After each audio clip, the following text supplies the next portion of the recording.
पैसे से सुकून नहीं है।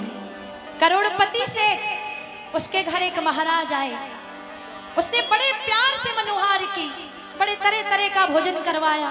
जब वो जाने लगे तो सेठ जी ने हाथ जोड़े। हल्का क्या किस चीज की आवाज आ रही है देखिए थोड़ी। जब सेठ जी ने हाथ जोड़े तो महाराज जी ने कहा, भाई तुम्हारे पास किस चीज की कमी है, तुम क्यों हाथ जोड़ रहे हो, वे इतने बड़े सेठ हो, कोई कमी नहीं है। तो सेठ जी कहने लगे, महाराज जी मेरे 3 बेटे 3 बहुएं, पत्नी स्वर्गवासी हो चुकी है, जिंदगी में एक ही चीज की कमी है, अगर मुझे एक बेटी होती तो बड़ा सुकून होता दिल को, हर बात उससे कर पाता जो बेटे से नहीं कर पाया।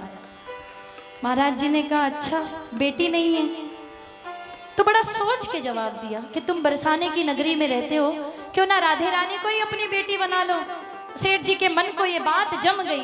उन्होंने एक बहुत बड़ा चित्र बनवाया राधे रानी का, अपने कमरे में लगवाया, और जहां सोते ठीक उसके सामने, जब उठते तो प्रणाम करते, सोते तो प्रणाम करते, खाते तो प्रणाम करते, कहीं जाते तो प्रणाम करते, हर बात राधा रानी से किया करते।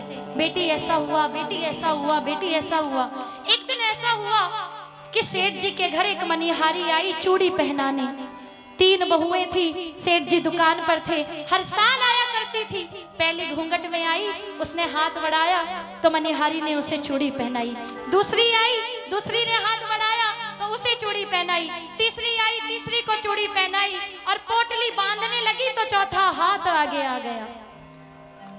जैसे चौथा हाथ आ गया तो मनिहारी ने सोचा, इनकी 3 बहुएं हैं, हो सकता है कोई मेहमान आया हो, इतने बड़े व्यापारी हैं, उसे भी चूड़ी पहना दी। पोटली बांध कर गई सेठ जी की दुकान पर और जाकर मोल मांगा। जब मोल मांगा तो सेठ जी ने कहा, हर साल इतना देता हूँ, अब की बार ज्यादा क्यों? तो मनिहारिन कहने लगी, अब की बार 3 को नहीं, मैंने 4 को चूड़ी पहनाई है, 4 का मोल लेके जाऊंगी। सेठ जी ने खूब बहस की, लेकिन मनिहारिन नहीं मानी। बिना मोल लिए, बड़ी गरीब थी, बिना मोल लिए चली गई, लेकिन मोल लेके नहीं गई 3 का। सेठ जी घर आए, सबसे पूछताछ की, सबने कहा हमें नहीं पता, हमें नहीं पता चौथा कौन था।